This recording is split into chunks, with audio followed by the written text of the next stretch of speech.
Buongiorno a tutti, siamo a Pavona, precisamente a Via Cervinia, a pochi passi dal centro abitato, dove sabato 1 giugno dalle 10 a mezzogiorno vi apriremo le porte di questa fantastica villa unifamiliare.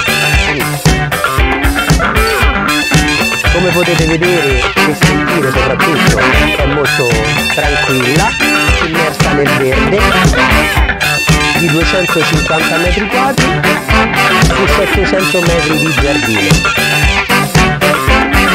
Abbiamo i pannelli fotovoltaici che sviluppano fino a 4 kW e mezzo.